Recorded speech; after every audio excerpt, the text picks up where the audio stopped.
Well, we're going to breaking news next, and by breaking news, I mean news that we all knew true and well was going to be something that was talked about this season, is that the Warriors are not looking to win 74 games this season. Jason, rather than getting into this discussion after we get to the context, how surprised are you by this comment? I want them to win 80 games.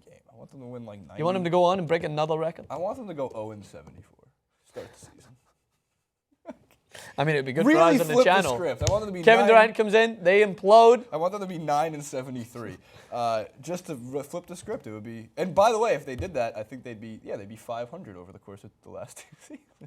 So, by the way, this is according to Draymond Green, who stated the obvious, which I think we all kind of realized. I think this is something that was going to be prominent in their narrative after, even if they won the NBA championship last year. I'm pretty positive, probably like 99.999% sure that they wouldn't be looking to go and win 74 games, because it wasn't an easy task by all means. Their bodies probably got put through it a lot, realizing the extent of that task. So this is what Draymond Green had to say on the matter.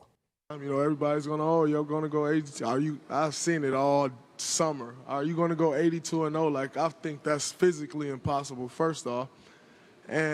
Or are you going to win 74 games? To be quite frank with you, I don't even want to win 74 games or 75 games. I mean, it's brutal. And, you know, obviously our goal every year is to come out and get the #1 seed and, you know, try to have that throughout the playoffs. And the most important goal is to win a championship.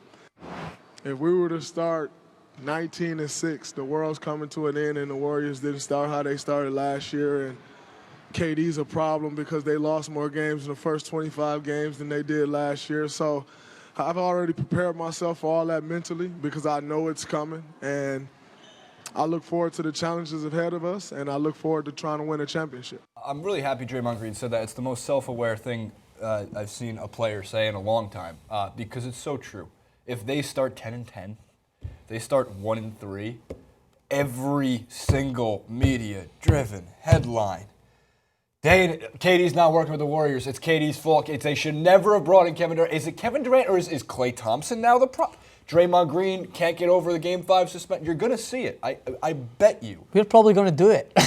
Unfortunately, we probably are.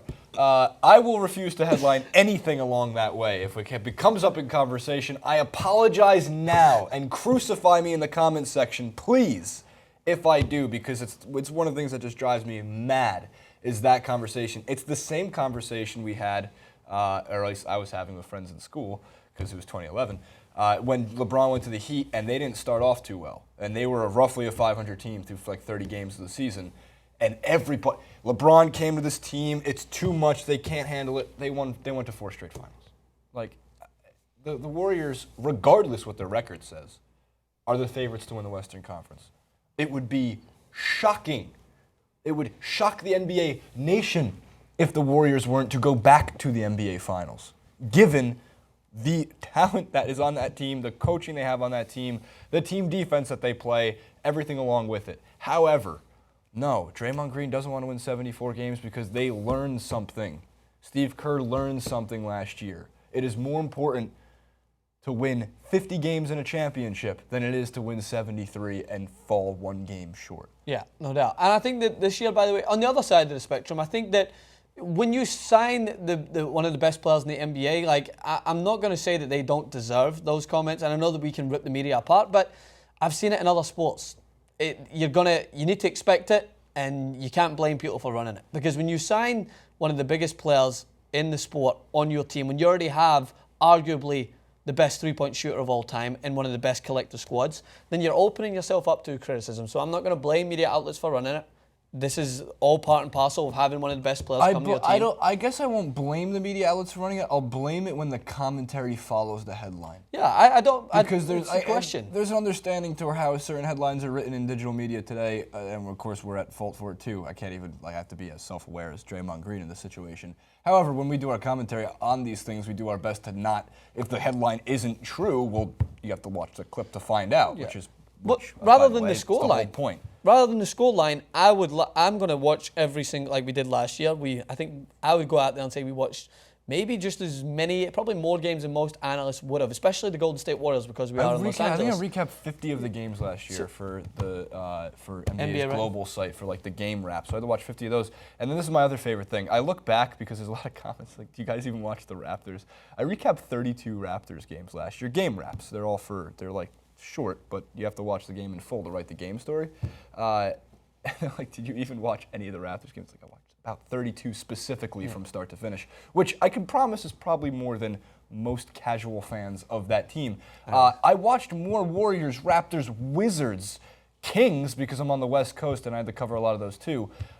Then I got to watch of the New York Knicks, and they're my team. I think you were doing that. By the I think way, you were doing it intentionally. Blessing in disguise. Yeah. What I was meaning to say is that I will watch the game and I will make those comments if I believe, in my opinion, watching what I've seen after a general period of time, a good enough case study, maybe 10, 15, 20 games, that I see that they're not clicking, moving the ball well, and their performance, not their score, because if they're losing but they're not playing as well, then that's our job, is to analyze these things, is to watch it. Like when I don't care if I'm making a soccer reference, I'm going with it. I don't care. The first 10 games I watched with Barcelona when they had Messi, Neymar, and Suarez, they lost a couple of those games. They demolished a few other teams. But I wasn't jumping on the bandwagon because they were demolishing them. I was talking about specifics, the way they were moving, how Messi's game was adjusting, how I'm going to be looking at how Steph Curry's game's adjusting. I'm going to be looking at how Kevin Durant's game's adjusting. I'm not going to go in simply based on what most people will do, by the way, and I can bet a lot of money on this, is they won't watch the game. They'll look at the box score at the end. They'll compare Kevin Durant's stats in that game compared to his first game last year and be like, oh, box score, that's it. Sums it up. His stats aren't as good. Wrong move for him. I'm really looking for Zaza Pachulia to break out. He's happy. It's going to happen. I imagine he was just the guy that just blew out all the stats, and then the people would be like, "Oh, okay, if he's a real signing. Kevin Durant's not doing it." But it's true. It's like the one position that Steve Kerr doesn't really want or doesn't feel he needs in his offense to win championships, which is 100% true, and that's a great rim protector. Because truthfully, you can't build. The super team that we're looking at in this Warriors still has its holes. The two holes on that team, depth in their bench compared to last season's and the seasons where they won the championship, season where 2 years ago when they won the championship, and the big man in front of the rim to protect. That's why Bogut, when he was there, was so important. And when he was went down, healthy. yeah. That's why Ezeli had to play bigger than he was. He had to play a position. He had to play like he was 5 inches taller. Yeah. So Zaza's got a huge role to fill on that team, and it's gonna. I mean, maybe I'm the only one who's excited to watch Zaza Pachulia play. Who you tuning in for? Zaza! Got my jersey ready? Thanks for watching. Pluto. You can check it out if you're watching over on YouTube. You can check it out on Fridays on Pluto TV. You can download it for like PS4 and Xbox too. That's where I watch TOT Network's channel on Pluto. So no excuses. Play like a champion. Watch us everywhere. You can watch the same clip on YouTube as you did on Pluto and give us twice the amount of love. Follow us on our social media accounts. They're all in the description below, including TYT Sports, Facebook.com, YouTube, and our podcast at TuneIn. We'll see you next time.